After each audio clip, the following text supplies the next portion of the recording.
Bom, eu já fui apresentada, mas de qualquer maneira eu queria agradecer novamente, né, o convite. Eu acho muito legal fazer isso, conversar com as pessoas que, na verdade, eu nem conheço pessoalmente nesse mundo muito louco, né, em que a gente está metido agora. Mas um outro dia eu fiz uma conferência mais ou menos parecida com Córdoba, que é uma cidade que eu gosto muito, na Argentina, que eu fiz um intercâmbio em Córdoba, então eu tenho um, um carinho assim especial, mas de qualquer maneira eu acho isso interessante, né? Falar com pessoas de diferentes lugares, até porque eu acho assim, sem querer ser nem um pouco religiosa, né? Mas eu acho que de alguma maneira eu até me sinto de vez em quando um pouco com uma missão, sabe? Me sinto assim mais pela minha insistência do que por qualquer outra coisa, né? E eu vou dizer no que é essa insistência. Agora já até não tenho muito problema com isso, até um tempo atrás eu me grilava dizendo o ano que eu tinha me formado e até fazia a brincadeirinha de que me formei em 1985 com 2 anos de idade, as pessoas costumavam até cair na minha brincadeira, mas agora já larguei de mão. E assumo, então, a minha velhice, né, de que me formei, então, em 85 e a minha vida no começo, né, da faculdade foi cheia de coisas divertidas, eu acho, né? Eu trabalhei um tempo desenhando roupa, trabalhei outro tempo como cenógrafa, né? No momento em que aqui em Porto Alegre a gente tinha bastante produção de filmes comerciais e coisas desse gênero, quase tudo isso se mudou para São Paulo ali pelos anos 90, 95, mas naquele momento a gente tinha muita coisa interessante.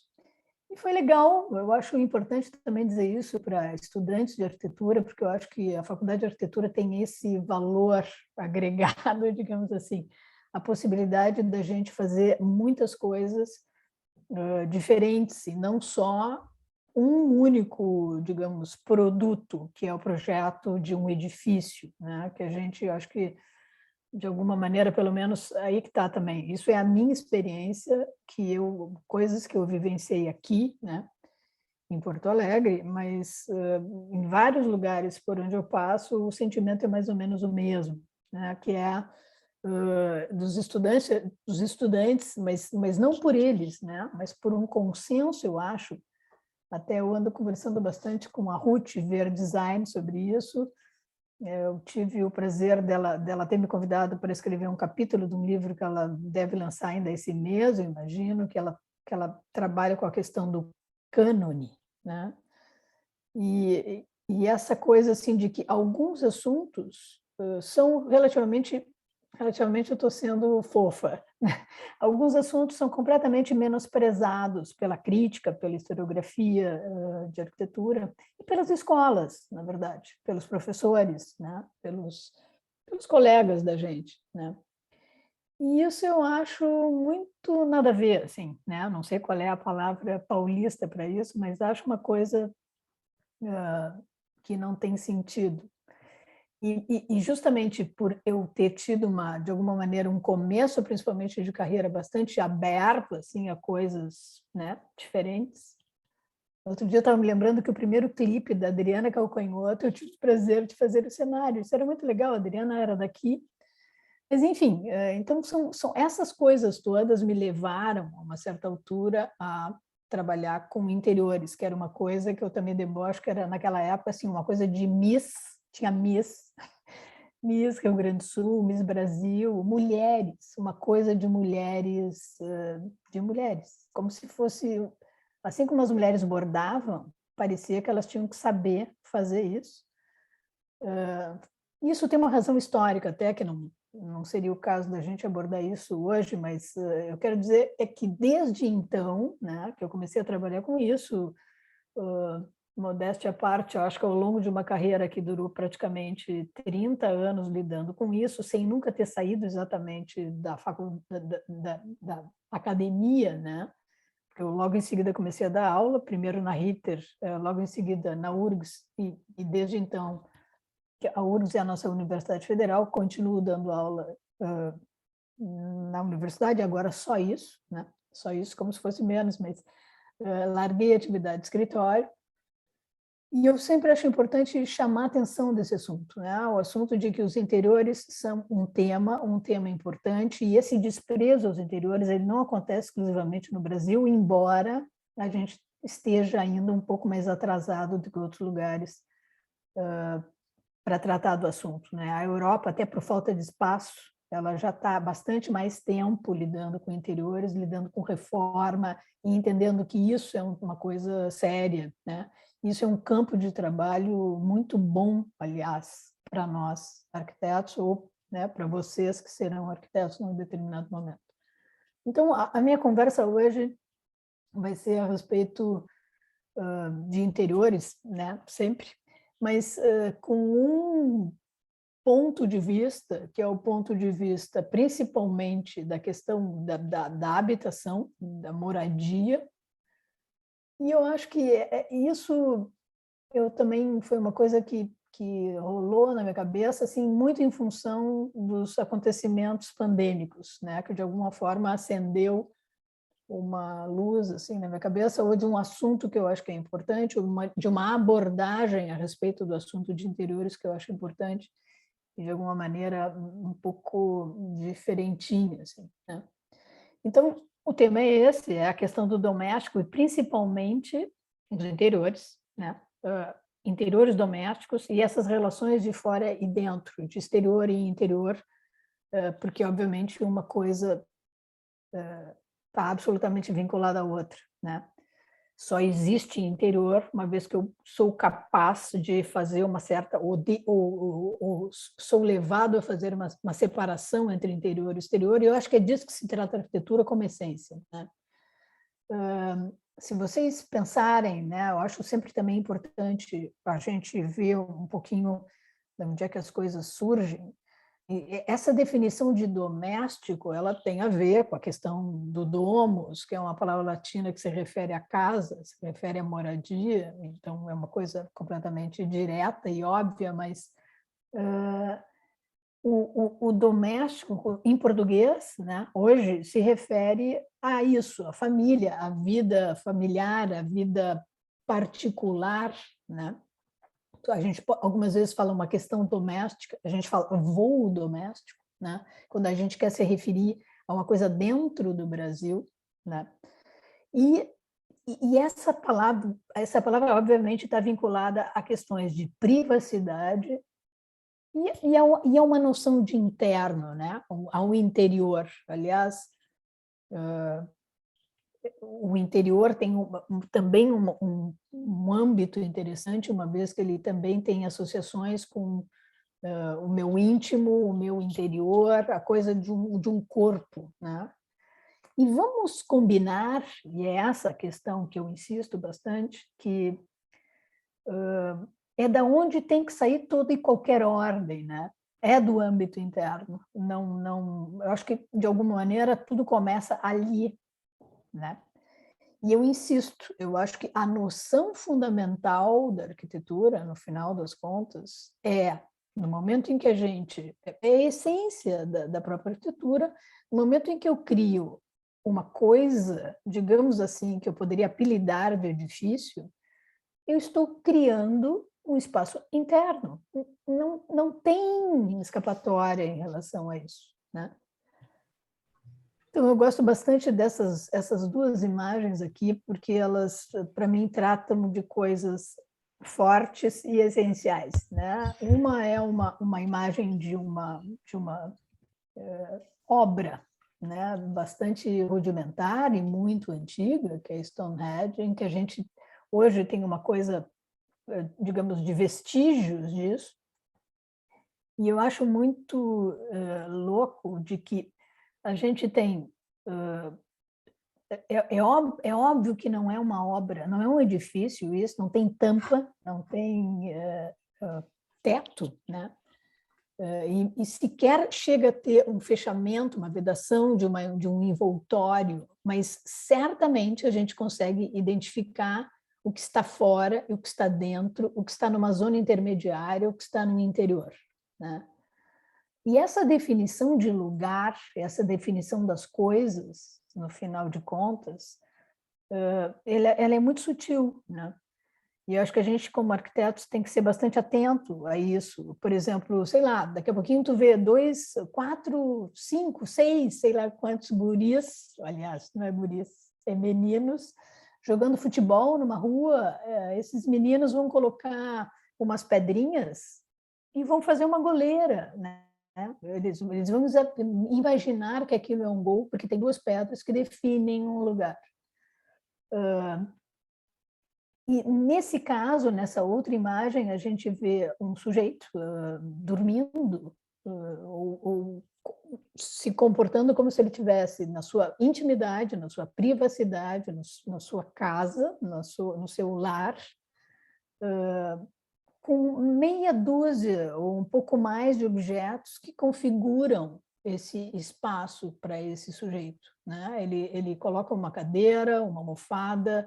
Acho que tem muita coisa de ver no chão, criar um chão, né? Algumas vezes as pessoas só têm chão, não tem teto, embora a gente sempre fale nessa coisa, o teto, quero um teto, preciso de um teto. Mas uma das primeiras coisas que as pessoas fazem, acho até legal, a gente observar uma pessoa chegando na praia, principalmente se a pessoa está sozinha, né? E principalmente as mulheres, eu acho.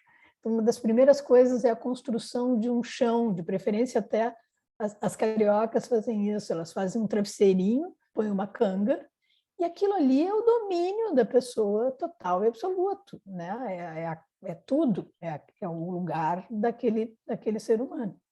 E isso eu acho que é uma coisa que a gente tem que entender de alguma maneira, ou eu acho legal de entender, principalmente a partir dessa palavra que é apartar, né? Que é da onde, inclusive, surge a nossa palavra apartamento, né? Que é uma separação, ou é uma separação, é como 2 caras estão brigando e surge alguém que aparta, né? Surge alguém que afasta, separa essas 2 pessoas. Mas talvez, principalmente, é a ideia de estar apartado mesmo, e apartado no sentido que pode gerar um monte de coisas, né? Pode gerar principalmente, e é por onde o caminho que eu gostaria de andar, é o interior, que na verdade é um apartamento, é uma separação, é uma diferenciação do exterior, né? Aquele cara que estava ali na imagem anterior, ele num mundo super hostil, porque o cara está numa situação que certamente ele não gostaria de estar, ele cria um pequeno universo em que ele se aparta, ele se sente numa coisa dele, né? Um universo próprio, interno, talvez até num universo privativo, apartado do mundo lá fora. Tipo assim, embora ele esteja completamente, na nossa visão, talvez exposto, né? E essa visão, eu acho interessante a gente pensar também nessas concepções a respeito do mundo artificial que nós construímos. Os nossos artefatos são um mundo artificial, são um mundo construído, os edifícios, as cidades, né? E a natureza, geralmente, que é o lugar intacto, é o lugar que a gente não mexe, não, é o exterior. E essa visão a respeito do exterior, né, eu acho que ela muitas vezes está pontuada assim por muita fantasia, né? Isso é um tríptico do Bosch chamado Jardim das Delícias, em que, se a gente olha, existem nos detalhes assim uma concepção, claro que isso tem o inferno, tem o paraíso, tem o purgatório, tem uma coisa de uma visão também religiosa, mas de qualquer maneira tem essa imagem, né, de que essa concepção, melhor, de que o espaço externo é um perigo, é o pecado, é a loucura, né? Isso aqui é a loucura. Todo mundo muito nu, praticamente uma rave, assim, numa tradução contemporânea. Enfim, né? Todo mundo doidão, todo mundo fazendo coisas muito estranhas. E isso é o que é o desconhecido, é o selvagem, é o que não é dominado pela inteligência, não, inteligência não é a palavra, mas pelo conhecimento, talvez, e pela educação, né? Uma outra abordagem desse assunto que eu acho muito legal é nesse livro do Humberto Eco, chamado O Nome da Rosa, que depois leiam o livro, vejam o filme, tipo assim, que é uma história que eu não sei se vocês conhecem, mas muito sinteticamente eu diria que nesse mosteiro, a imagem que aparece no edifício mais detonado é um mosteiro na vida real, né? E aquela imagem de cima foi o edifício que usaram para fazer o cenário do filme. Esse mosteiro era um lugar em que, obviamente, era o microcosmos de um grupo de monges, e esses caras detêm o conhecimento, né? Porque eles são os monges, eles são educados, e o mundo lá fora, as pessoas fora desse mosteiro eram retratadas como, assim, praticamente selvagens. Tipo esse cara que está aí, isso é uma cena do filme, é um personagem do filme. Esse cara, ele é bem mais bonitinho do que isso que parece, embora ele não seja um cara exatamente bonitinho. Mas o que eu quero dizer é que a imagem, né, e a concepção a respeito do exterior e do povo, de alguma maneira, do povo desassistido e do povo sem educação, né, do povo não formal, era praticamente de um selvagem. É uma concepção muito semelhante, né? Aquela coisa, então, do exterior. O exterior, então, o que eu quero dizer é que o exterior é um perigo, de alguma forma, né? O mundo lá fora é um perigo. E eu acho que, de alguma maneira, é por isso que a gente faz arquitetura. Isso é a motivação, talvez, inicial para se fazer arquitetura. É para se proteger de um perigo, seja ele a intempérie, seja ele deuses ou astronautas, ou enfim, né? Ou pecado, mas é isso, é um universo protegido e controlado em relação ao exterior, que é uma coisa que a gente não sabe muito bem como é que é. E essa concepção, ela não se refere apenas a um edifício, né? Por isso que eu achei legal mostrar aquela coisa daquele cara dormindo na rua. Isso aqui é um castelo, e existe essa concepção também, não apenas no mosteiro, mas na Idade Média tem um mosteiro e também tem um castelo, que é uma vida comunitária dos nobres. Os nobres estão protegidos, estão apartados do exterior. E isso também acontece na Oca, né? Nas tribos indígenas brasileiras, existe uma concepção igual também, uma vida comunitária que acontece dentro de uma taba, separada da vida natural, enfim. Então, essa concepção, eu acho, digamos assim, um pouco ecumênica, né? E ela acontece em muitas culturas.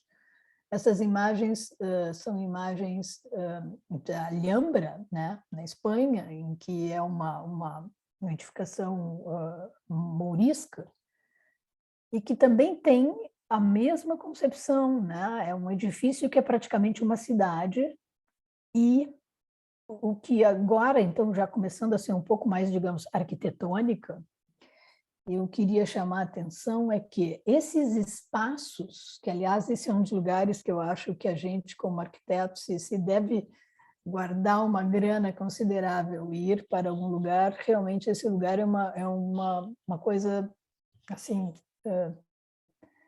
eu acho um pouco desbundante, né? Porque ele é muito impressionante, impressionante em escala, impressionante em riqueza de detalhes e ornamentação, e talvez até pelo fato de ser uma cultura que para nós é uma cultura diferente, é uma coisa legal de olhar. Mas também existe um outro fenômeno nessa edificação, que é o fato dela que ela foi construída ao longo do tempo, então ela tem tem essa coisa legal, espontânea, né? Digamos assim, de juntar um monte de estilo diferente. Mas o que eu quero chamar a atenção, então, sendo mais arquitetônica, é que desse jeito que eu estou contando essa história, né? Os espaços internos são os espaços de valor. Quer dizer, quando um cara investe na construção de um edifício, ele investe mesmo na construção do interior, né? Se vocês olharem os castelos são muros de pedra, muitas vezes construídos por qualquer um, né? Mas o interior do edifício é o lugar onde as pessoas permanecem, onde as pessoas estão, e, consequentemente, é um lugar onde há investimento significativo, até mesmo de grana. Estou falando bem objetivamente, o investimento de dinheiro, né? Então, o interior ele é mais valorizado do que o exterior, né? Até mesmo o exterior desse edifício aqui, que é uma coisa geralmente de um muro meio mudo em relação ao exterior, e dentro tem uma coisa completamente diferente, parece um Kinder Ovo, né?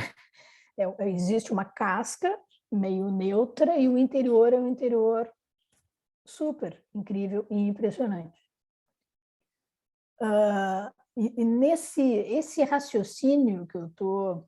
A gente poderia pensar assim, mas isso é de uma cultura especificamente em que os pátios são importantes ou mais importantes, como é o caso da cultura, principalmente das culturas de países quentes, né? Nós também temos isso, que veio através da cultura latina, né? As casas espanholas são casas de um pátio importante, né? De casas construídas em volta de um pátio, assim como a casa grega e mesmo a casa romana.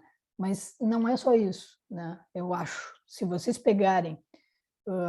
aqui tem 4 exemplos de edificações bastante roots, digamos assim, né? Bem rudimentares, que de alguma maneira também expressam maneiras diferentes de construir, né? Tem um iglu, uma tenda, uma cabana, né?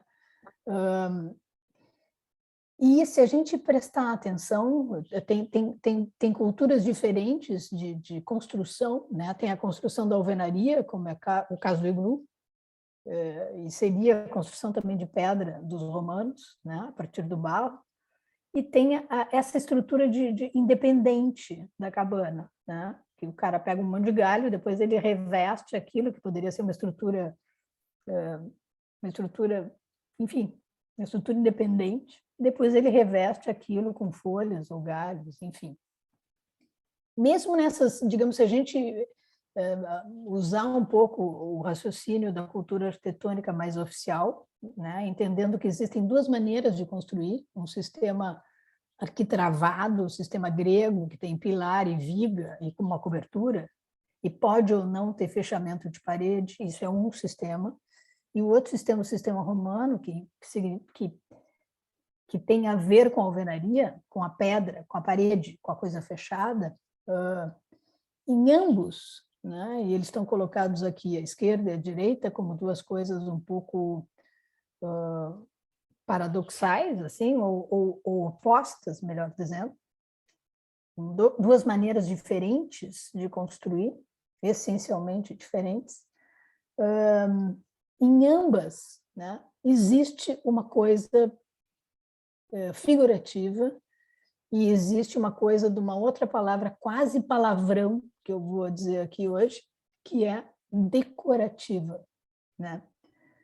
Que é uma outra, é uma palavra muitas vezes associada à ideia do interior ou a uma subatividade, que seria a atividade de decoração, o que não é, historicamente, pelo menos, verdadeiro, né? A decoração é uma coisa bastante importante, falando de novo, a questão essa das palavras. Decoração tem a ver com a palavra decoro, no nosso português, não é decoração, mas sim decoro, né? E decoro é um acordo, é estar de acordo. Aliás, hoje vocês vão ter depois uma palestra com designer, né? Então, designer também tem a ver com isso, com desígnio, né? Que é a forma que uma coisa deve ter. Ela está designada a ter aquela função, por exemplo, né? Um garfo está designado a fincar em alguma coisa. Mas, enfim, nessas 2 imagens, né, que numa delas aparece uma tenda árabe em que existe uma estrutura independente que suporta um monte de tapete, e esses tapetes têm imagens, têm decoração, têm figuras. Essas figuras muitas vezes contam histórias, né? A gente vê naquelas séries americanas de prisão, né? Um filme de prisão que os caras vão para uma cela e imediatamente, bom, só lá porque tem espaço para os caras fazerem isso, os caras começam a botar um monte de imagem, decorar aquele lugar, porque isso me parece uma coisa completamente, de fato, eu diria que essencial no ser humano, assim, no sentido que é da essência, né? E à direita aparecem imagens justamente daquela de muros, né? Com as pinturas murárias, no caso superior, romanas, que são coisas muito importantes também dos romanos, né?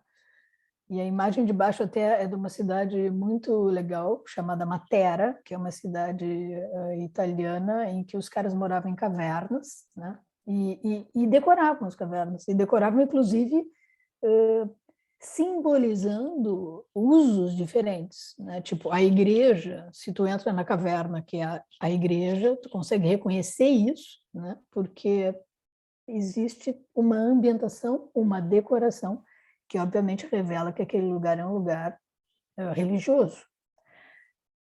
Uma outra coisa que eu também acho importante nisso, por exemplo, eu falei dos tapetes nessa tenda, né? E se vocês pensarem bem e prestarem atenção, os tapetes, principalmente os tapetes orientais, eles têm desenhos porque eles são peças para serem colocadas nas paredes e não no chão, né? Os tapetes têm desenhos, geralmente com uma coisa bem concêntrica, e isso é porque realmente eles eram feitos para justamente fazer o envoltório das tendas, né? Eles eram para ser pendurados. Ou uma coisa que também os franceses chamam de gobelin, né? Que é essa peça aqui do meio, que eram tapetes que igualmente contavam histórias, tinha toda uma coisa parecida com a coisa ou da pintura rupestre, ou dessas pinturas de estuco dos romanos, enfim. E aqui existem algumas imagens justamente para reforçar essa ideia. Aqui aparece a casa romana, né? E a importância que é o espaço interno, né? É ele que a casa é muda em relação ao exterior. O exterior é uma coisa de uma parede e meia dúzia de janelinhas, e de fato o lugar com o artigo maiúsculo, né, é o interior, por uma lógica que me parece bastante razoável, que é onde as pessoas vivem, de fato, e principalmente naquele momento, né, em que por isso que eu acho que essa coisa toda, hoje a gente começa a se dar conta de algumas coisas, né, talvez eu já esteja me adiantando aqui, mas principalmente nesse momento da pandemia, o que acabou acontecendo é que a gente novamente ficou restrito, né, ao espaço doméstico interno. E nesse momento histórico, digamos assim, não existe aquela concepção que nós temos hoje, que eu trabalho e eu trabalho fora, né? Não existe isso nesse momento. Hoje a gente não pode, recomeça agora, mas naquele momento não existe essa concepção de morar e trabalhar em outro lugar, pegar o carro. Não, não é bem assim, né? Então, os espaços internos são os espaços que importam. Então, a arquitetura é isso, né? Até então. A arquitetura é o espaço interno, ela é o espaço interno na Idade Média. Aqui aparece um interior, né? Tu tem geralmente um muro muito nada a ver, assim, grande coisa, que é um muro exterior, uma parede de pedra, e feita muitas vezes, agora vou ser cruel, feita por qualquer um, como um engenheiro, mas enfim, é uma obra de engenharia como pode ser um muro de arrimo, ela é isso, esta é a questão, é criar, apartar, separar o interior do exterior, né? Mas o investimento, algum investimento mais formal, algum investimento mais estético, um investimento certamente decorativo, no sentido de criar uma ambientação num espaço interno. E aqui aparecem os tapetes, né? Que, como eu disse, eles começam, depois eles migram para o chão. Mas, digamos assim, o tapete é um revestimento nesse momento, né? Ele, na verdade, impede a entrada de vento e entrada de bicho através desse muro de pedra.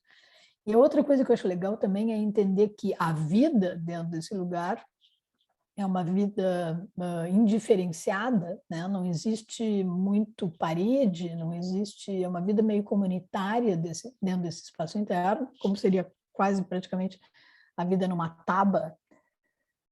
E um outro elemento importante dessa história, que na verdade ele vai aparecer para possibilitar algumas coisas acontecerem, né? Algumas funções acontecerem, é o mobiliário.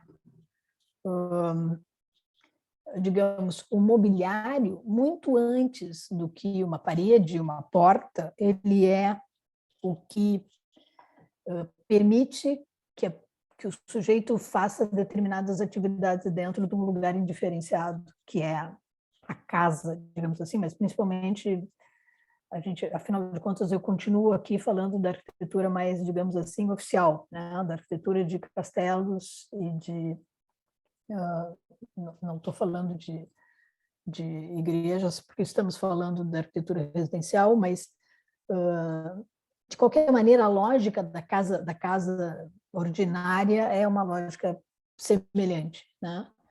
Em que, num primeiro momento, existe muito pouca coisa de mobiliário, praticamente são as arcas e os bancos. As arcas são bem legais, porque elas possibilitam que as pessoas sentem, mas também possibilitam que as pessoas guardem coisas. E, com o tempo,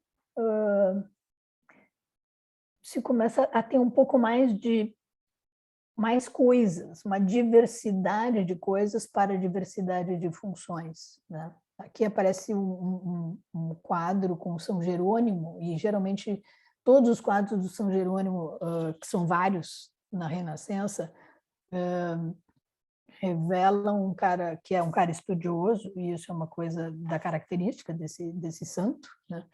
Então, sempre ele está num lugar de estudo, assim, num lugar tipo um gabinete. Depois, primeiro surge este móvel, só que essa palavra em português é um problema, agora chegaremos aí, mas depois surgem os lugares, né? O lugar gabinete. Primeiro é o móvel, o gabinete, o secretária também era chamado uma época, mas o que é importante é que isso é um pouco, de novo, aquela ideia da privacidade, da reclusão, do apartamento, né? Do apartamento no sentido de se afastar de um ambiente comum e criar um ambiente particular de alguém, um lugar com alguma tranquilidade e privacidade que o cara consegue estudar, por exemplo, né? Mas outras várias coisas, tipo as camas, isso é uma coisa interessante, porque até pouco tempo, inclusive, em algumas regiões da França, mais especificamente na Bretanha, as camas ainda eram desse jeito que aparece nessa imagem do centro, embaixo, que eram os armários, praticamente, que as pessoas dormiam. Que até fiz um artigo agora recentemente, que eu acho bem divertido, sobre uma certa semelhança entre esse imóvel e os quartos da casa do Rui Otaki para sua mãe, Tomi Otaki, né? Mas, enfim, assim como as camas de capitel, né? Que são, na verdade, camas que aquilo não é uma coisa assim para botar em motel, não é isso, é uma cama que de fato ela cria alguma privacidade com os panos em volta da cama, num lugar indiferenciado, comum, que seria o castelo em que as pessoas dormem, né? E nesse processo, uma das coisas que eu também acho importantes, né, que eu estou falando sempre de uma arquitetura que está dando mais valor ao interior do que ao exterior, não estou nem tocando em assuntos como questões de urbanismo e coisas assim, mas num determinado momento, e nós somos filhos desse momento, que é a arquitetura moderna, a gente, até eu nasci já nesse domínio, muito mais vocês, né? Estudantes, né? Bem mais jovens.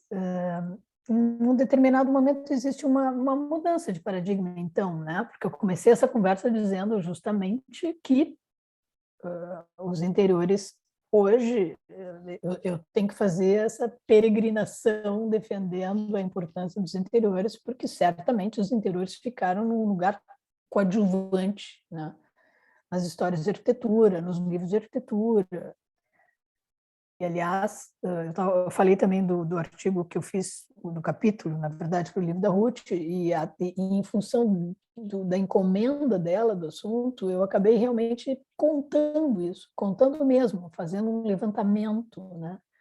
De que se a gente pega livros bem importantes a respeito da arquitetura brasileira, por exemplo, praticamente não existem imagens de interiores e muito menos de interiores domésticos, né? Ao mesmo tempo que a gente sabe que a arquitetura moderna brasileira doméstica, por exemplo, as casas de São Paulo, né, e da Escola Paulista, são super importantes, me parece, para a nossa arquitetura e para a arquitetura até mesmo internacional, né?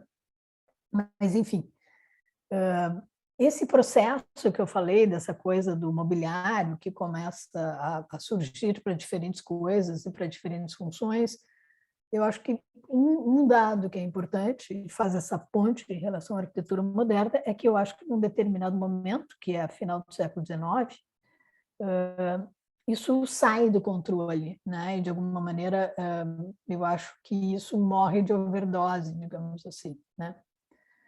Nessas imagens, a gente vê duas coisas diferentes em relação a esse assunto, em relação a esse ponto, em relação a esse excesso, digamos.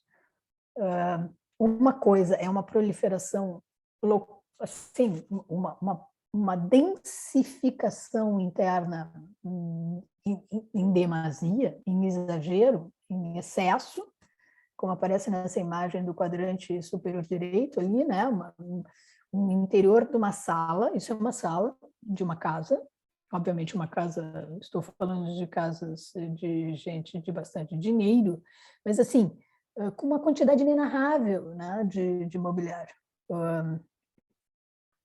Eu falei também que uma coisa que é difícil, eu acho, já que eu estou falando várias vezes de coisas, de palavras, mas para nós, eu acho que no português tem um problema, né, porque a gente geralmente fala móvel, e a gente fala uma outra coisa surreal, que é móvel fixo, porque talvez no inglês, por exemplo, isso seja mais fácil, no momento que eles falam furniture, que significa, de alguma maneira, tem a mesma raiz da nossa palavra fornir, de fornecer, de rechear, na verdade. E eu acho que é isso, acho que o mobiliário, de fato, é um recheio, né, da casa, uma complementação, assim, importante. E, como eu disse, em alguns momentos é que cria os lugares, os limites, as peças, né, numa casa.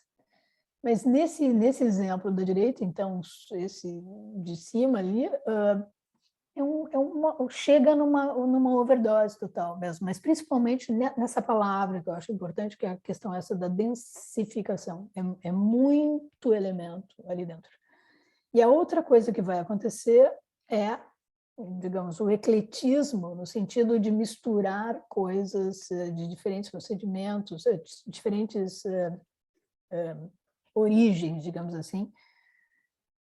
Essas imagens de baixo são da casa de um arquiteto inglês bem interessante, que fazia o Banco de Londres, o nome dele é John Soane, e a casa dele mesmo é um lugar cheio de badulaques, mas os badulaques, na verdade, são peças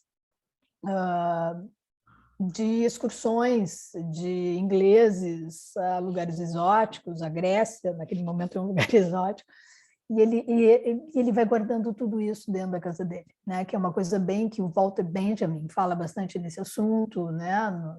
Nos seus romances, né? Dessa coisa do burguês acumulador do cara que fica guardando as coisas dentro de casa, um pouco seria o que hoje a gente chama, e tem aqueles reality shows a respeito de acumuladores, né? Os caras começam a guardar tudo dentro de casa, e eu acho que realmente isso chega num grau de excesso. Também existe uma concepção de que o interior que não está coberto, ele é uma coisa de pobre, uma coisa pobre, né? Então, essa imagem de cima, tudo tem tapete, tem pano, nos vãos existem galerias, tudo é coberto para existir uma certa exibição de poder aquisitivo, digamos assim. E há numa história que vai indo relativamente numa coisa, num processo meio natural, digamos assim, de desenvolvimento, até mesmo o processo de identificação, eu acho que no fundo é um pouco natural. Uma certa altura tem digamos, uma inflexão importante, né? E de alguma maneira uma mudança de paradigma, né? Que é no começo do século XX, com uma concepção bem ampla. E aí eu não vou definir o que é arquitetura moderna, porque também hoje a gente entende mais distante, né? Com já um século de distância, a gente sabe que a arquitetura moderna são várias coisas relativamente não uniformes, né? São várias arquiteturas modernas, mas em relação a esse assunto, ao doméstico, e em relação ao que a gente estava vendo, existem algumas convergências, né? Se vocês pensarem, a arquitetura do Mies é completamente diferente da arquitetura do Le Corbusier, inclusive as domésticas, né? As casas, aliás, são poucas casas de ambos, né? Mas existem coisas que são importantes, né? Uma delas é o processo oposto ao da densificação, é um processo de despojamento dos interiores, e não apenas o despojamento da quantidade de elementos de mobiliário, mas também a supressão de roda-forro, roda-pé, roda isso, roda aquilo, não roda mais nada, né? As coisas são bastante... É muito mais o negativo do que o positivo, é muito mais o negativo do que o roda-pé e o roda-forro, né? Essa marcação dessas diferenças de plano é feita muito mais pelo negativo do que pelo positivo. Uma outra coisa importante é o desaparecimento das paredes, e aí eu diria a fachada, né? Vai se de alguma maneira se dissolvendo. Aliás, ela começou a se dissolver no rococó, mas ela no moderno, até porque tem vidro, porque tem uma estrutura, alguns avanços em relação ao concreto armado e tudo mais, é possível que eu tenha uma janela tipo fenêtre longueur, eu quero dizer, que é uma janela imensa, né? Isso já é possível também tecnologicamente, né? Então, tem isso da fachada que desaparece, mas no interior também desaparecem as paredes. E isso é uma coisa bem importante, né? Ao passo que, se antes eu tinha uma sala de jantar com uma porta, uma sala de estar com uma porta, uma sala de estar separada de uma sala de jantar, e muitas vezes uma cozinha separada, inclusive, da casa, hoje, né, a gente tem sempre salas de jantar ligadas com salas de estar e, frequentemente, cozinhas ligadas com sala de estar e sala de jantar, sem separação de parede, né? Isso é um processo. Essa cozinha aberta, Charlotte Perrin projetou em 1948 para o Unité de Marseille, né? Moderno, moderno, moderno. Mas nessas imagens eu acho que elas são muito chocantes porque elas são relativamente contemporâneas, né? São imagens de uma exposição em que o Mies participou em 1927, junto com a Lili Reich. Aliás, isso é uma coisa que a gente também tem que falar sempre, né? De mulheres que são bem importantes na arquitetura doméstica, porque no máximo elas chegavam a isso, mas enfim, pouco se fala nisso, como a Charlotte Perrin, como a Lili Reich, a Charlotte Perrin com Le Corbusier, a Lili Reich com o Mies, mas teria também a senhora Imes, a senhora Alto, né? Mas isso é um pouco contemporâneo, né? Existe um consumidor que está habituado a isso que aparece lá em cima, os arquitetos, esse é o cartaz dessa exposição, que é sobre habitação, em Stuttgart, em 1927, como eu disse, uma exposição que a Lili Reich está à frente da concepção que é uma professora da Bauhaus, uma mulher bem interessante, assim, e está à frente dessa exposição, e convido o Mies para participar com ela, e enfim. E eles propõem modelos, como se fosse uma casa-cor, né, do que deveria ser a habitação moderna, e essa habitação moderna é isso que aparece nas outras 3 imagens, né, um lugar de muito pouca densidade de elementos internos. Eu acho, eu não ia me deter em relação a isso, mas eu sempre acho que o Mies, uma das coisas que ele faz é botar um tapete para delimitar um lugar, né? Assim, um pouco parecido com a imagem daquele primeiro cara no meio da rua, né? O chão é uma definição de um lugar, o tamanho do estar é dado pelo tapete. E a questão essa da transparência também em relação ao espaço externo, que é por onde também nós começamos, né? Essa é uma casa que, obviamente, vocês conhecem, que é a Vila Savoie, do Le Corbusier. E ali, embaixo, numa imagem menor e colorida, tem o projeto de uma casa que ele fez para os pais dele, num lago na Suíça. E foi antes da Vila Savoie, e ele usa exatamente a mesma janela que ele usa em cima dessa casa, aliás, está o projeto do L'Esprit Nouveau, do pavilhão do L'Esprit Nouveau, de 1925. E também tem isso, né? Uma janela que enquadra a paisagem, uma arquitetura que enquadra o exterior, né? O contato com o exterior é um contato visual e controlado, né, pelo arquiteto que de alguma maneira faz um quadro, né, e diz o que da paisagem eu vou estar enxergando, né? Nesse caso, nessa imagem, por exemplo, aqui nessas imagens de baixo da Vila Savoie, a gente vê um muro, poderia ser simplesmente um guarda-corpo, mas não é um guarda-corpo, não é baixo, é um muro alto, como se fosse uma parede. E existe uma janela nessa parede que eu olho a paisagem. Então, até o espaço externo nessa casa do Le Corbusier é um interior, né? É um espaço apartado do exterior. E nessa concepção moderna, em alguns casos, principalmente nas casas de vidro, essa vinculação entre interior e exterior, ela é mais evidente, né? No caso do Le Corbusier ainda tem uma coisa bem separada entre interior e exterior.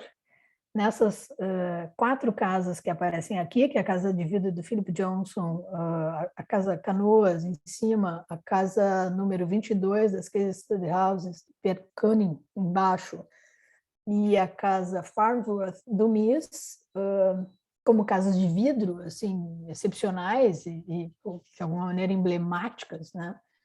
Elas têm ou se valem completamente dessa integração material, digamos, né? E visual, consequentemente, entre interior e exterior. Quer dizer, de alguma maneira, por exemplo, na casa Farnsworth, para mim, isso é onde é mais evidente, assim, a fachada da casa é um armário interno, né? Porque, principalmente, se a casa está, a cortina é uma coisa bem importante, mas se a cortina está aberta, a fachada da casa é o armário, né?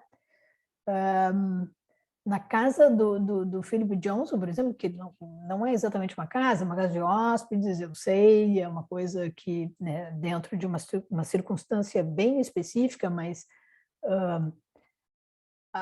eu até acho, aí já é uma piração da minha cabeça, mas nem tanto assim, porque, enfim, não vem ao caso. Mas eu acho que o vidro e a imagem do exterior aparecendo, aquele exterior, aparecendo o verde de fora, aquilo é quase como se fosse um tapete de uma tenda árabe, né?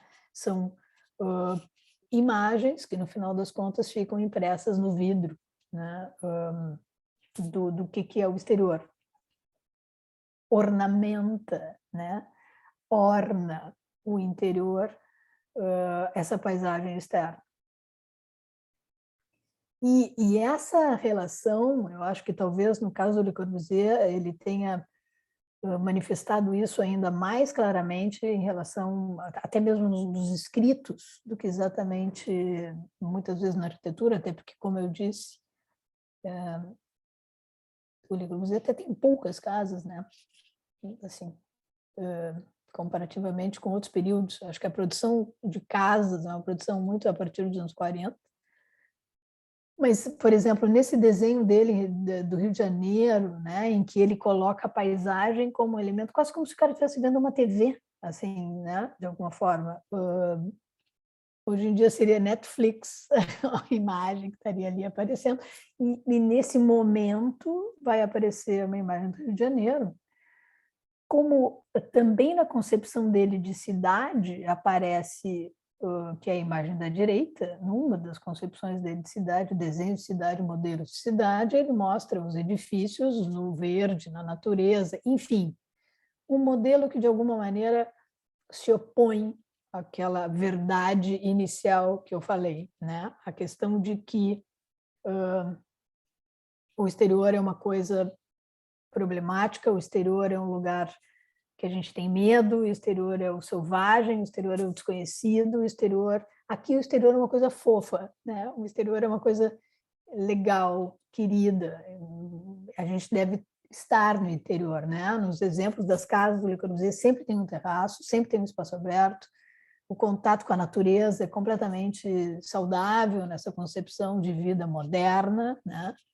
E isto é uma mudança que eu entendo como forte, uma vez que, claro, sempre existiram as vilas, a ideia aquela de os romanos já faziam isso há trocentos anos atrás, essa concepção de um lugar idílico e bucólico, mas isto como concepção de arquitetura, como uma coisa do cotidiano, é uma coisa muito do século XX e da arquitetura moderna. Enfim, aqui são os desenhos, a maquete do Le Corbusier, né? daquela junção do modelo dele de cidade. Obviamente, isso está presente em Brasília. Enfim, a cidade moderna é uma cidade concebida dessa maneira, né? Em que o espaço aberto e o edifício são igualmente importantes. E eu diria até que, principalmente na maneira como a gente vê os edifícios, a gente começa a ver os edifícios mais de fora do que de dentro, né? Que isso é uma mudança importante. Os alunos, principalmente, desenham os edifícios a partir sempre do lado de fora, né? E um outro aspecto que eu acho importante nessa história, principalmente no que diz respeito à habitação, é uma outra coisa que eu acho que faz parte da nossa vida e faz parte bem importante da nossa vida como arquitetos, né? É o fato de que aquilo que propunham os arquitetos modernos não era exatamente entendido pelo cidadão comum, né? Eu até não sei, mas na minha vida de arquiteta, não sei se isso está mudando agora, pelo que eu tenho de retorno dos meus alunos, não. Mas existe como se fossem dois universos diferentes. O universo do cara que faz arquitetura, do arquiteto, e o universo do cara que consome arquitetura, que é o cliente, né? E uma total, parece uma coisa esquizofrênica, assim, são duas coisas que, na grande maioria das vezes, não têm muita relação, né? Essa arquitetura toda que eu mostrei para vocês, o Le Corbusier teve problemas seríssimos na Vila Savoie com os clientes, que odiavam, porque entrava um monte de frio e chuva pela janela. Eles tinham um filho que tinha um problema, que não me lembro se era asma ou alguma outra coisa. A senhora Farnsworth briga com o Miss Van der Rohe completamente, enfim. O Le Corbusier processado por uma fachada daquela hospital de crianças que ele faz sem proteção solar, enfim, né? Então tem um problema aí importante. Eu acho muito divertidas as tirinhas, né? O que foram feitas por esse cara especificamente, em que ele faz uma série em que ele fica debochando, principalmente esse conjunto chamado How to Live in a Flat, em que ele faz essa coisa, principalmente debochando do mobiliário de tubo metálico, né? Porque isso é uma novidade. O tubo metálico era um material que se restringia a mobiliário de hospital, cama de hospital e mobiliário de exército, de campanha, né? E não uma coisa de dentro de uma casa de gente chique, metida a besta, e passa a ser, né? Então, acho divertido, principalmente essa imagem da direita, com essa galera ali, assim, formalmente indo jantar, e ninguém entendendo muito bem como é que o negócio acontece naquela nova circunstância, né? Existe um outro cara que também faz, que é esse Osbert Lancaster, que também faz um certo deboche, né? Nessas imagens de baixo, principalmente ali aparece o Le Corbusier, certamente, com seu cachimbinho. Engraçado é que a cadeira que está ali não é uma cadeira do alto, não é uma cadeira do Le Corbusier, e lá fora, pegando chuva, uma cadeira de tubo metálico, certamente de um desenho que parece mais alemão, assim, tipo a cadeira do Mart Stan, as cadeiras que depois derivaram nas cadeiras do Mies e da Lili Reich e tal, né? Mas toda essa coisa da vinculação com o espaço externo, com o sol, com o exterior, né? Em uma chuva, como era, principalmente isso é uma coisa dos ingleses, os ingleses têm essa questão com a chuva bastante forte. Depois as imagens de cima do mesmo cara das imagens anteriores, né? Tem uma coisa muito divertida que, principalmente, talvez já numa outra linha, que é dos espaços mínimos, das coisas que funcionam tipo, daquela coisa um pouco engenhoca que a arquitetura moderna também projeta, né? Umas luminárias que se mexem, que se dobram, enfim, isso é uma coisa muito do mobiliário desse momento, e que esse cara está debochando disso loucamente. Parece uma festinha de casamento ali no meio, a mesa sobe e desce por falta de espaço, ou daquele cara deitado na cama, que ao mesmo tempo ele está pedalando e esquentando a água do banho e cozinhando, porque é tudo uma coisa, provavelmente uma crítica à habitação mínima, aqueles movimentos, principalmente alemães, dos anos 30. E nesse processo, né, digamos que de alguma maneira estou vindo um pouco como o que acontece com a casa, né, ao longo do tempo. Uma coisa importante que surge, digamos, como crítica à arquitetura moderna, principalmente a arquitetura moderna doméstica, são algumas coisas que começam a aparecer no final dos anos 70, por aí, que é quando a crítica à arquitetura moderna aparece fora do Brasil a partir já dos anos 60, chega aqui ali pelos anos 80, meados dos anos 80. Mas aqui aparece uma casa do Frank Gehry, feita pelo Frank Gehry para ele mesmo, né, em que tem uma coisa legal, de alguma maneira, que é o fato de que ele compra uma casa já existente, encapa essa casa com um material que ele diz e revela ser um material ordinário, né, e o que importa, novamente, é um espaço interno, né, é o interior dessa casa. E tem uma outra coisa interessante aqui, que é o fato de que ele junta, né, arquiteturas que não disfarçam que são de épocas diferentes. E isso é uma certa, se a gente pensar de maneira bem estrita, né, é uma coisa um pouco parecida com aquele negócio do ecletismo, assim, do final do século XIX. Esse é um outro cara que talvez, não é Charles, é Charles, que ele faz pelo menos 2 casas reformadas por ele, e que, claro, eu acho, eu até botei essa imagem justamente por isso, ele parece muito as casas dele, essas reformadas, em que ele pegava casas vitorianas e reformava as casas completamente, com aquela casa, o interior da casa do Sowan, né, em que ele junta um monte de coisas, um monte de referências arquitetônicas do passado. E, obviamente, isso tem um sentido, até mesmo da revalorização da história e tal. Um outro personagem importante nessa conversa é o Venturi. Isso é um projeto que ele faz para a mãe dele, né? A casa da mãe dele, em que ele também, de alguma maneira, ele, digamos, tenta recuperar aquilo da parede, da janela na parede, ao invés do pano de vidro e essa coisa toda. E eu diria que hoje, e principalmente no Brasil, e principalmente aí, né, no estado de São Paulo, eu não mostrei as casas modernas paulistas, né, que são bastante importantes nesse assunto, mas até porque eu acho que eu poderia mostrar, em lugar das casas modernas paulistas, uma casa contemporânea paulista como é esta, né?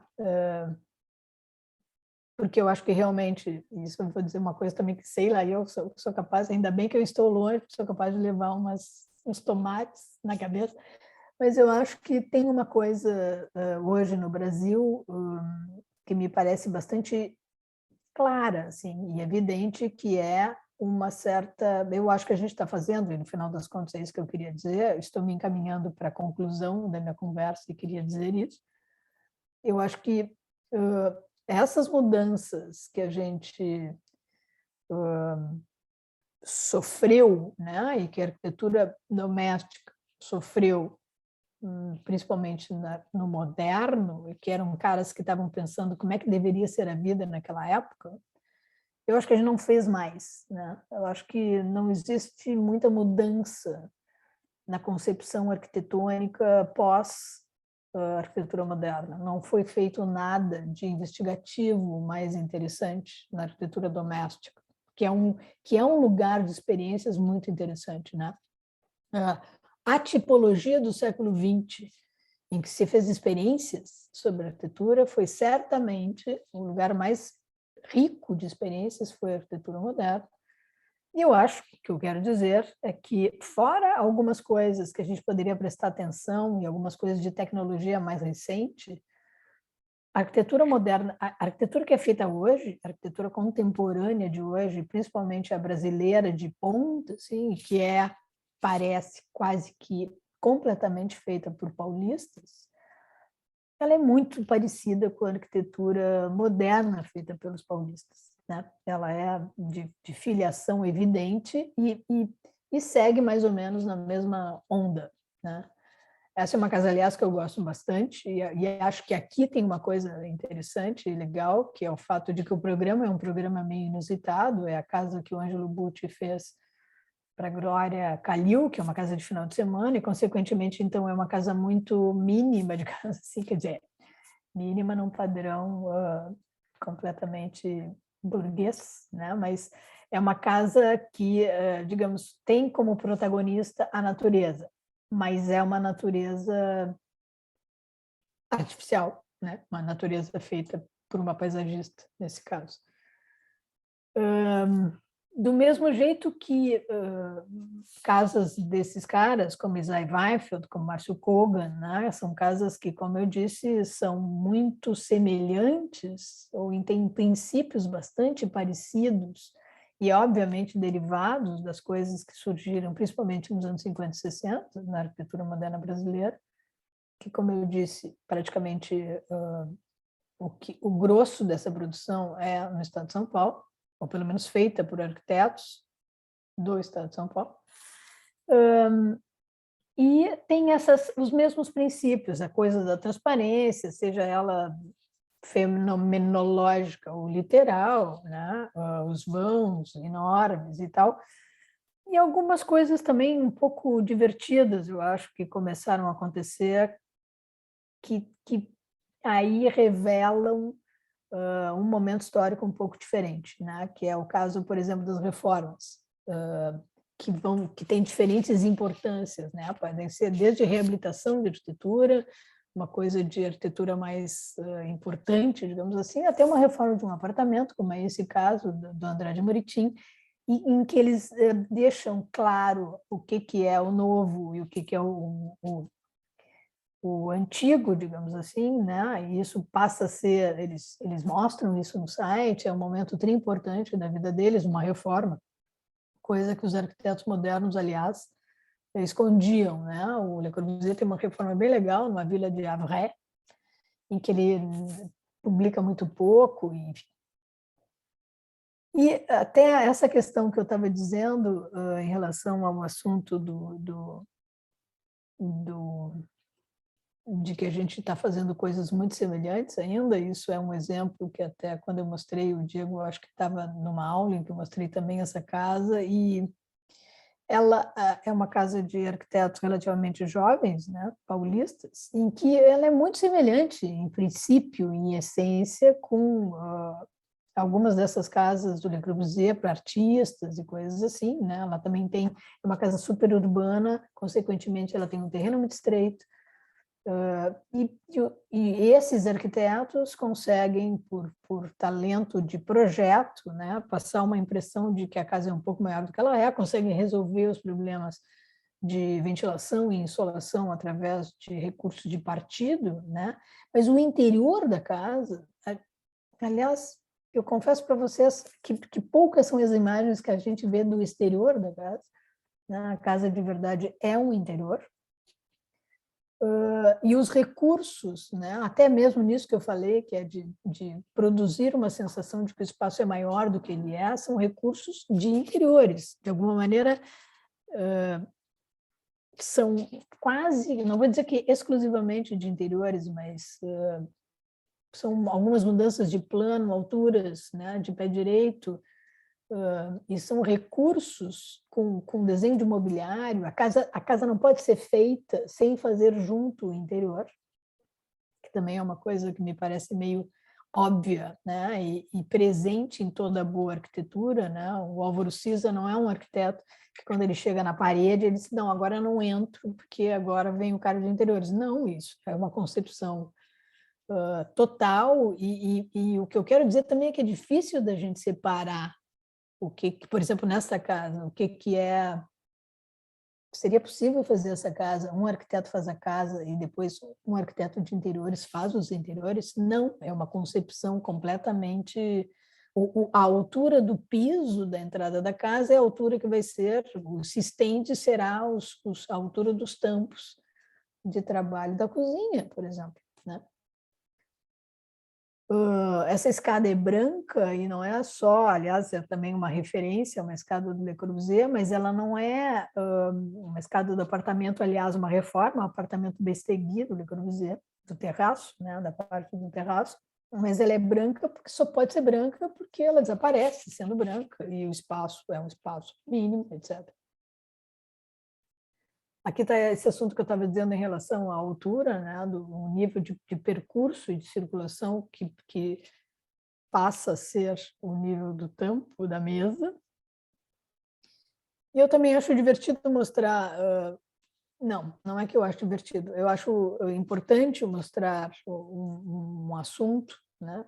E eu gosto de fazer referência a essa página do Instagram, esse Instagram que foi criado pela Camila Tizen, aqui de Porto Alegre, chamado Habitar a Quarentena, porque eu acho que a gente poderia, né, pensar nesse momento, principalmente vocês que são mais animados, são mais jovens e tem essa coisa legal, assim, de, imagino, de inquietações que esse momento nos proporcionou, né? Esse momento tão surreal que é o momento da pandemia, em que a Camila criou essa página em que as pessoas mandavam fotos no começo da pandemia de como que elas estavam vivendo, né? Era uma coisa que não era reservada a arquitetos, as pessoas de diferentes profissões mandavam fotos. E para criar justamente, eu imagino, essa discussão, depois teve um concurso de arquitetura em Porto Alegre. Aliás, eu não sei se ele era aberto para além de Porto Alegre, mas, enfim, muitos dos nossos estudantes fizeram isso e tal, fizeram concurso. Me chamou a atenção algumas coisas, né, em que pareciam sempre marcadas nessas imagens. Uma é que, óbvio, né, mas fica claro, fica mais óbvio nas imagens, né, as casas passaram a ser multifuncionais, não eram mais apenas casas, as casas também eram escritório, também era um lugar de fazer ginástica. Ali embaixo aparece um cara que é conhecido em Porto Alegre, porque ele é um radialista, ele tem um programa de rádio, consequentemente, ele passou a fazer isso de dentro da casa dele, de vez em quando entra um filho e faz uma confusão, enfim. A natureza, né? Nesse caso aqui até são os animais, né? Que também vão aparecer em algum momento com uma força um pouco maior, mas enfim, outra coisa que aparece aqui no meio da sala é um varal de roupa, porque é o que temos, né? Isso é um apartamento que o Ângelo Butti morou durante um tempo, que ainda é uma história mais louca, porque ele tinha o escritório dele tinha transformado um edifício de escritórios em edifício de apartamentos. Ele, antes da pandemia, foi morar nesse lugar, porque era legal, era muito próximo, era pequeno, isso ele estava solteiro, é interessante, né? Tipo aquela coisa, apartamento bem pequeno para uma pessoa que não quer ter manutenção de um apartamento e que vive, almoça, janta na rua e trabalha todo o tempo fora. O apartamento é quase um quarto-hotel, né? E o Ângelo também foi preso no apartamento pela pandemia e a coisa ficou completamente diferente do que ele tinha planejado. Ele não tinha mais a rua como suporte, né? O exterior como suporte. E justamente a nossa relação com o mundo passou a ser um pouco através das telas, em geral. Ali aparece a imagem daquele menino, coitado, que está preso, né? Ali aparece aquele surfista um tanto deprimido, porque aposentou a prancha de surf, que no momento nem isso era possível. As pessoas que começaram a se equipar completamente para trabalhar dentro de casa, isso era um aluno nosso de pós-graduação, que o apartamento dele, que não tinha nenhuma estrutura de escritório maior, começou a ter tela, computador e um monte de coisa, a cama e tudo junto ao mesmo tempo agora, né? E essa questão também de como ter natureza, como botar o exterior no interior, porque afinal de contas o exterior já tinha perdido essa imagem de perigo, né? Mas os animais, os exercícios, né, que tiveram que entrar para dentro de casa sem muitas vezes ter condições e preparo para isso, que foi o que aconteceu. A natureza, né, que em diferentes graus, seja até como imagem impressa no vidro, seja em vaso dentro de casa, seja numa sacada que felizmente alguém tinha, mas principalmente, né, mudou essa relação. O que eu quero dizer, eu comecei a minha conversa dizendo aquela coisa toda de que o exterior era um perigo, os edifícios eram, de fato, a arquitetura era restrita ao interior, né?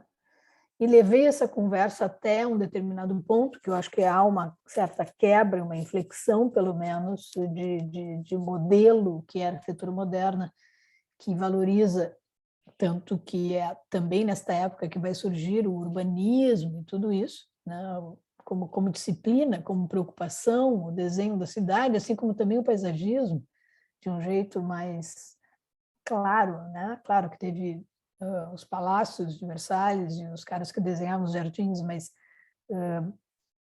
a cidade e o exterior como uma coisa só, o verde, a verdura, como diria Le Corbusier, e o externo como uma coisa saudável, legal e positiva, coisa que não era antes. E eu acho que esse movimento faz com que a gente só olhe os edifícios pelo lado de fora, a partir de um certo ponto. E uma coisa outra louca e completamente inesperada que vai acontecer, que é a pandemia, que de novo coloca o exterior como um lugar perigoso, né? Eu não sei vocês, mas eu, num determinado momento, tinha medo. Parecia que eu era um vampiro e tinha sol na rua e que ia me queimar e eu ia morrer, né? O exterior era um perigo absoluto. Mas também essa charge eu achei engraçada, porque uma amiga minha, que é a Zaida Mushi, postou isso no Instagram, e, e é uma mulher fazendo trocentas tarefas, que foi um fenômeno pós-pandemia que aconteceu, mas eu achei isso muito parecido com um outro desenho daquele mesmo Heath Robinson, de um cara multifuncional ali, obviamente, multifuncional há muitos anos atrás, mas muito parecido em essência com essa coisa de fazer tudo no mesmo lugar, que é o que a casa ficou, né? Por outro lado, o espaço urbano, né, que, por exemplo, para muitas cidades, o espaço urbano é absolutamente complementar à ideia de viver, né? As pessoas vivem aquilo que eu disse sobre morar, principalmente quando não existia essa concepção do trabalho, como a gente entendia até pouco tempo atrás, como uma coisa separada da moradia. A cidade é fundamental, a cidade passou a ser um lugar fora de casa, é isso que eu estou chamando de cidade, passou a ser um lugar onde a gente passa mais tempo do que dentro de casa, ao contrário do que poderia ser antes, né? E esse lugar, absolutamente complementar à casa, passou a ser um lugar hostil por causa da pandemia. Aquela imagem ali em cima é a cidade onde tudo começou, na China, e depois essas imagens aqui embaixo são, respectivamente, Roma, Paris e Londres, cidades que são sempre cheíssimas de gente. Aquilo ali é a Piazza Navona, em Roma, um lugar que é impossível quase de caminhar de tanta gente, completamente vazio, que foi o estado que a pandemia deixou esses lugares. E umas coisas divertidas, assim, isso aqui é uma imagem de verdade, um projeto de um designer sobre como poderiam ser os restaurantes na pandemia, já faz algum tempo, foi no começo da pandemia aquele desenho, mas foram feitas umas coisas mais ou menos parecidas com isso em Amsterdã, assim, um pouco umas casinhas para os caras comerem na rua, e também uma imagem de um personagem que era uma série cômica, né, dos anos 60, chamada Agente 86, em que aparecia essa coisa meio surreal, assim, dele na frente do chefe dele, ele falar essas cápsulas separadas, que parecia uma coisa só piada dos anos 60, e que virou, de alguma maneira, um pouco de realidade, né? Um outro lado dessa história é que, de alguma maneira, tirar as pessoas da cidade também pode ser entendido como uma coisa, pelo menos em alguns lugares foi até uma coisa um pouco positiva, né? Em algumas cidades que estavam sofrendo pelo excesso de gente, né? Como Veneza, por exemplo, que voltou a ter águas limpas, né? Ou mesmo aquela cena ali em São Paulo vazio e Nova York vazio, que de repente também tem uma dose de salubridade nisso, né? Em algumas dessas situações. E finalmente essa imagem que talvez eu achei uma das imagens mais impactantes assim desses últimos tempos, né, da pandemia, essa imagem do Papa falando no Vaticano completamente, na verdade, São Pedro, né, falando completamente sozinho, numa situação em que normalmente ele estaria rodeado por uma multidão de pessoas, né? Eu acho que é uma coisa legal, assim, de fazer uma certa alegoria ou uma alusão ao que virá pela frente, no sentido de como é que nós vamos lidar com esse assunto, né? Eu falaria principalmente em relação a duas questões. Uma é ao fato de que realmente eu acho que a gente está, desde o começo do século XX, requentando coisas, né? Nós não chegamos a propor alguma coisa mais legal, mais legal não, obviamente, não é uma palavra nem um pouco educada essa, mas eu digo assim, coisas diferentes, coisas mais próprias, mais nossas, da nossa época, né? Depois de grandes coisas que aconteceram, principalmente, como eu disse no começo, nos anos 20 do século XX. Acho que isso é um momento interessante da gente pensar, né? Não só nas coisas que, obviamente, a gente tem que pensar, em termos de ambiente, em termos de planeta, né? Mas nós, arquitetos, em relação ao fato de que a gente está bastante tempo, eu acho, muito mais fazendo umas coisas um pouco clichê, assim, em relação à habitação, do que, de fato, pensando e projetando, no sentido que projetar é jogar para frente, né? Projetar é antecipar. Eu acho que a gente não está fazendo isso já faz bastante tempo. Era isso, muito obrigada. Vou parar de compartilhar aqui.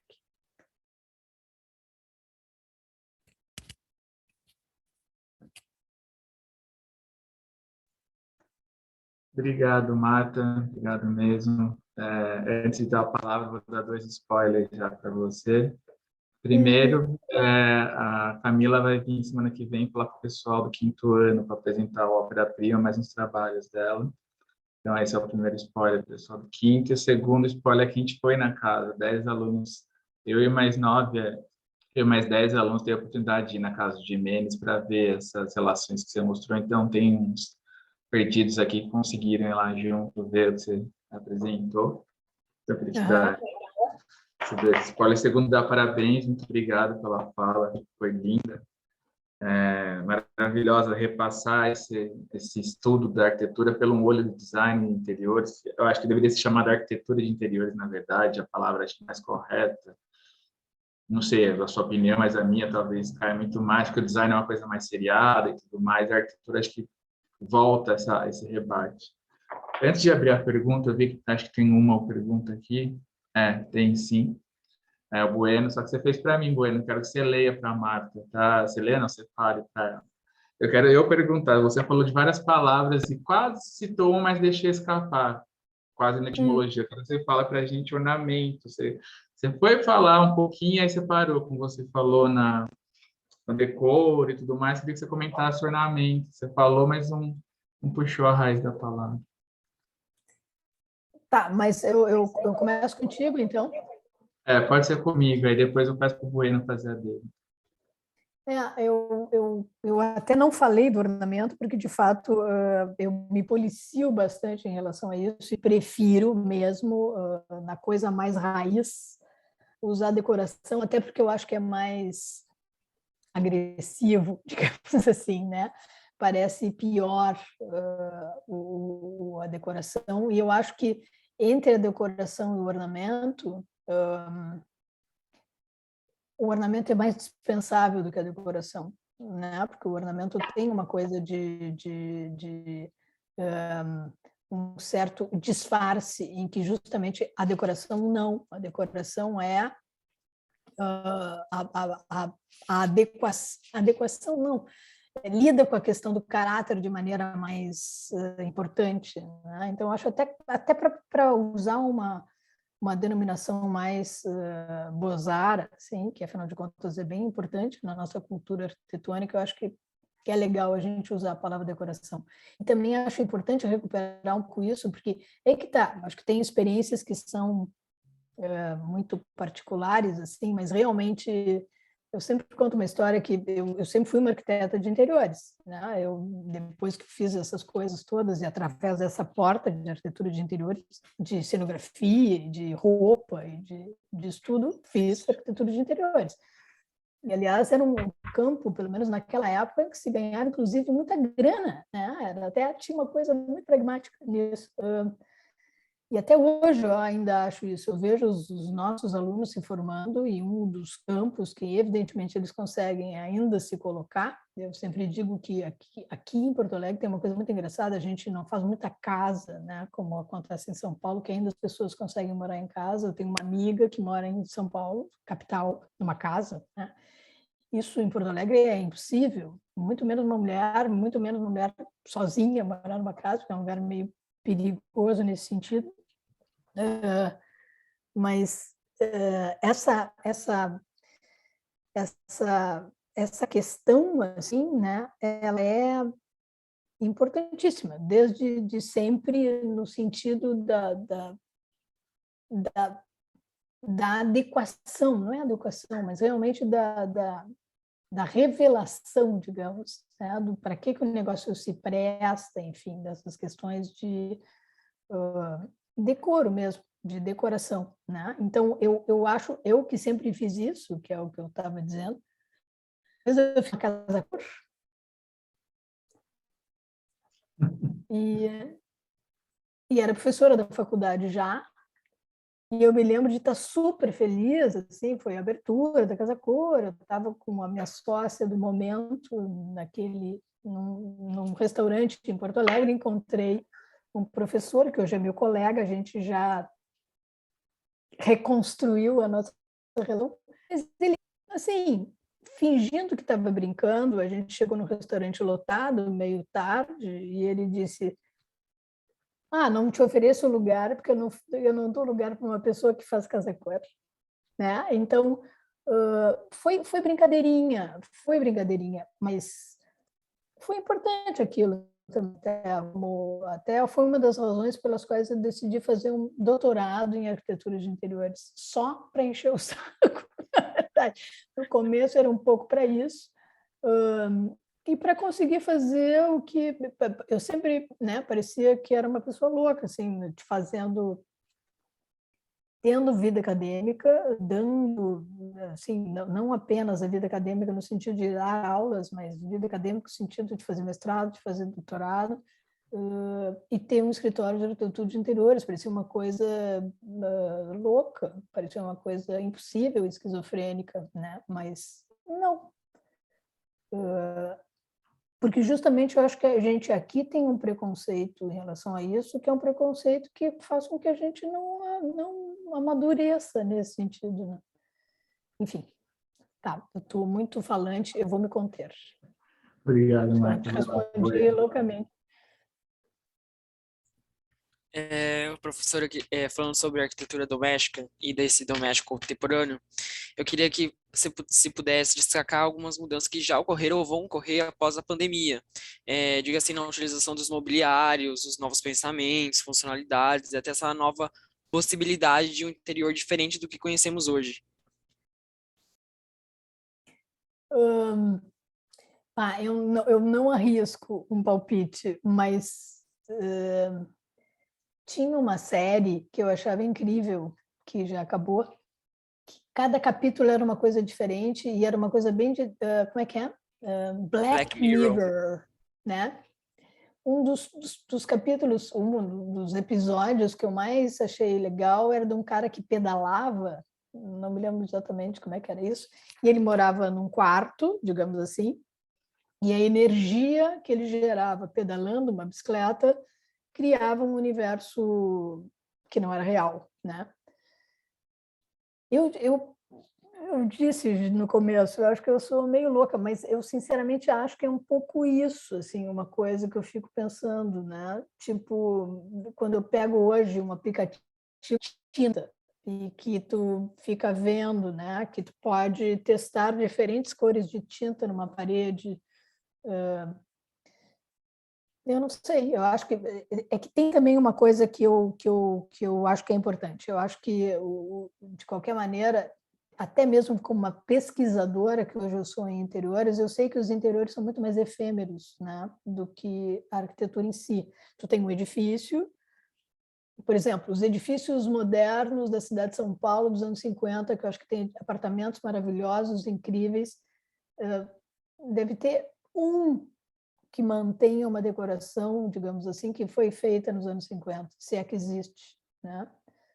Tudo já mudou, porque a vida das pessoas mudam e não existe mais. Então, eu acho que a arquitetura de interiores é muito efêmera, assim, e eu acho que eu sinceramente eu temo um pouquinho que, passada a pandemia, as pessoas vão se amar loucamente no próximo carnaval, tudo voltará a ser exatamente como era antes, e eu não vejo o que um armário para botar sapato na porta de casa signifique em termos de mudança de paradigma. Não vejo isso, né? Acho que as pessoas talvez comecem a trabalhar mais em casa, isso sim, eu acho que talvez isso se dissolva, essa diferença entre isso que a gente fala, habitação e trabalho, né? Que era uma coisa muito clara no século XX. Eu não sei se isso vai mudar, pelo menos, eu acho, um pouco, né? Mas, como eu disse, eu acho que as respostas dos arquitetos, faz tempo já, elas não mudam em relação às mudanças da vida das pessoas, né? Eu não sei, mas o mercado imobiliário gaúcho, fora algumas coisas que são forçadamente feitas pelo mercado imobiliário e não pelos arquitetos, sempre é assim, suíte para o casal, 2 quartos, sempre pressupondo que o casal é um homem e uma mulher, que os 2 quartos serão para um filho homem e uma filha mulher, que o casal se ama e que os filhos podem ficar bem perto do casal. Umas coisas sempre exatamente as mesmas coisas. Que de vez em quando muda um pouquinho, aí tem a moda dos mini apartamentos, ou uma suíte para todo mundo, enfim, mas eu não vejo algumas mudanças mais consistentes no sentido realmente de pensar como é que é a vida contemporânea, né? Talvez agora algumas coisas possam surgir, não sei bem quais. Eu estaria fazendo previsão indevida, né? Não sei se te respondi, enfim, mas é o que eu sinto. Vocês, agora eu quero fazer uma pergunta. No universo de vocês, existe essa separação, assim, de arquitetos, uns caras importantes, com uma lapiseira aqui, Pentel, de preferência 09 no bolso, e arquitetos de interiores, uma gente louca, assim, que não se leva muito a sério. Não sei se existe isso. Vi umas cabecinhas sacudindo positivamente, da onde eu depreendo que sim, umas pessoas também com uma cara que talvez não.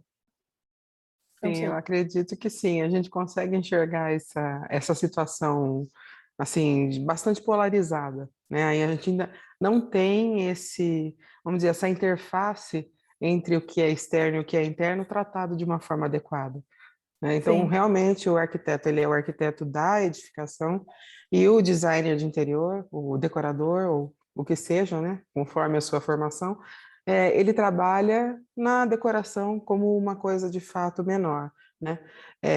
Eu acho que, até aproveitando a fala, eu gostaria de parabenizar, porque essa coragem de trabalhar com isso dentro da academia, né?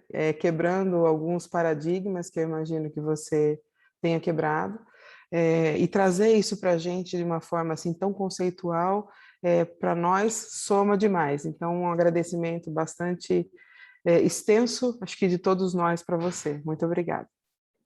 Obrigada. Fico feliz. Eu tenho uma pergunta. Sim. Bom, primeiro eu queria parabenizar você também, agradecer e eu já posso dizer que já estou te admirando por você ser uma mulher no campo de pesquisa. Eu sei que tem uma importância muito grande para representar todo mundo e para fazer tudo que você faz. E realmente, que nem a Alessandra falou, é uma parte que provavelmente deve quebrar um paradigma. Só que a minha pergunta seria mais. Eu sei que não há um certo ou um errado nesse caso, mas eu queria saber o que é de pertinente de cada um deles entre o projetar de dentro para fora e o projetar de fora para dentro. Quais são os caminhos que são mais pertinentes entre um e entre o outro? Se você consegue dizer. Não, eu acho que no processo de projeto, ele é um processo em que essas coisas têm que acontecer, movimentos de fora para dentro e de dentro para fora, senão tu não consegue fazer uma boa arquitetura, né? Eu sempre conto uma piada que para mim foi uma epifania, que uma vez a gente tem uma praia perto de Porto Alegre, quer dizer, num outro estado já, porque as praias de Porto Alegre quase todas são em Santa Catarina, mas eu fui, assim, 4 horas de BR-101, horror, cheguei na praia do Rosa, que eu entendo ser a praia mais bonita do litoral de Santa Catarina.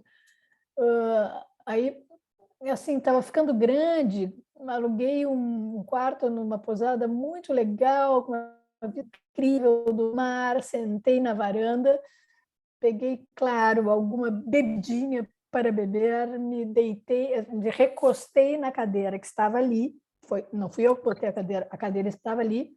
Fiquei na posição da cadeira e bem na minha frente, o peitoril, que era vazado, tinha uma peça de madeira, uma tábua, exatamente na linha dos meus olhos.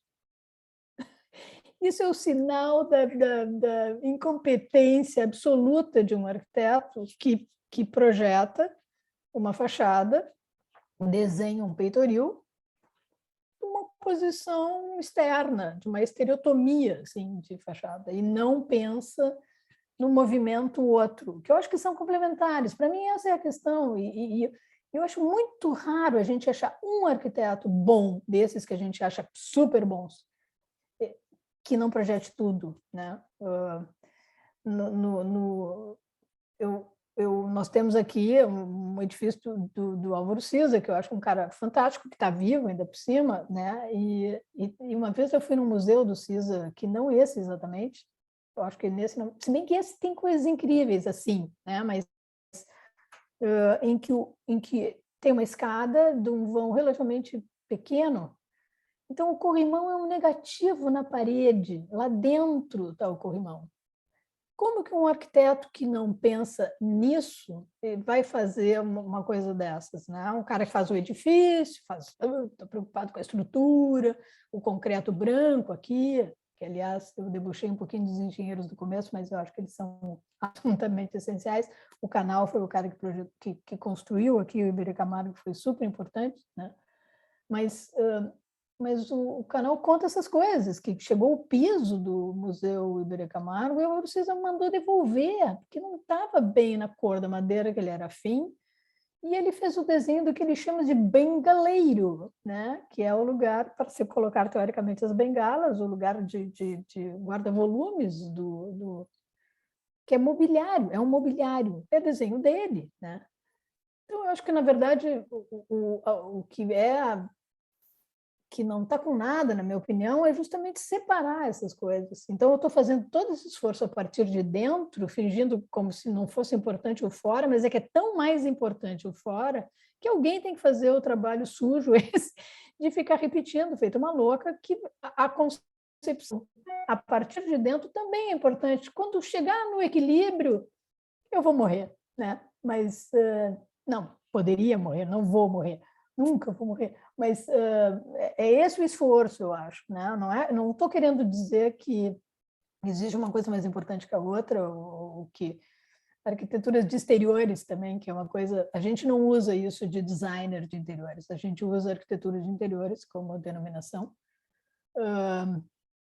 mas eu sempre digo também, parece que tem arquitetura de exteriores e arquitetura de meio, né? Arquitetura de parede, que é o cara que não faz nem exteriores nem interiores.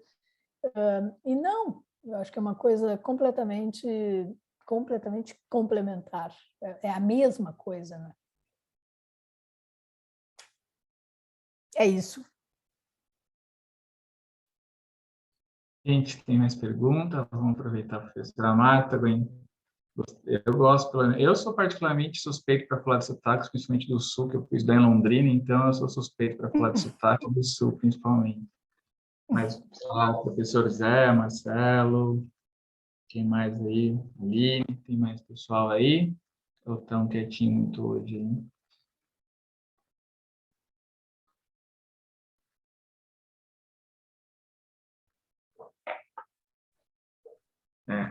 Estou mais quieto. Eu vou aproveitar então, acho que uma última pergunta, não quero te roubar a noite inteira, Marta. Tenho a impressão, se a gente está falando de volta no tempo, né, como moderno tem, eu tenho uma sensação, não sei você, mas que o mobiliário nosso está muito ainda, o que a gente usa mais está muito calcado nos anos 50, 60. Assim, você vai olhar o Instagram, a cadeira IMSS ela é mais que pretinho básico, assim, quando você vai ver um interior, a cadeira IMSS, mais 10 entre 10 arquitetos usam a cadeira IMSS, e aí você vê até um pouco dos próprios desenhos, que alguns arquitetos se inspiram agora, estão ainda nos anos 50 do Zanini, ou em outros arquitetos dessa mesma geração que a gente chama de ouro aqui, nosso, o Bernardes, assim, demais. Você acha que é um equívoco pensar nisso, ou realmente a gente também no design está ainda como grande referência dos anos 50 e 60 aqui. Não, acho total, mas para mim isso está junto do mesmo pacote, assim, né? Que agora são os mid-50s, que eu fiz até um artigo sobre isso, em que eu digo que o moderno virou vintage, ou o moderno virou tendência, né? Que isso era tudo que o moderno não queria ser, né? Eu acho muito engraçado e também, claro, dá para fazer reflexões muito mais cabeça a respeito desse assunto. Eu estou aqui falando de um jeito meio ligeiro, assim, mas meio jocoso. Mas eu acho engraçado que uma geração de gente que agora, isso é um fenômeno que eu estudo um pouquinho, essa coisa de comprar apartamentos dos anos 50, né, e reformar, que é uma coisa muito louca, porque as pessoas compram apartamentos dos anos 50 que foram ocupadas nos anos 50 como coisas dos anos 20, né, como coisas do século XIX, digamos assim, para usar o modelo europeu, e hoje transformam isso em apartamentos dos anos 50, com o mobiliário dos anos 50, botando a cadeira do Imes, Bertoia e toda essa coisa que hoje, inclusive, virou uma coisa de simbolismo muito importante, né?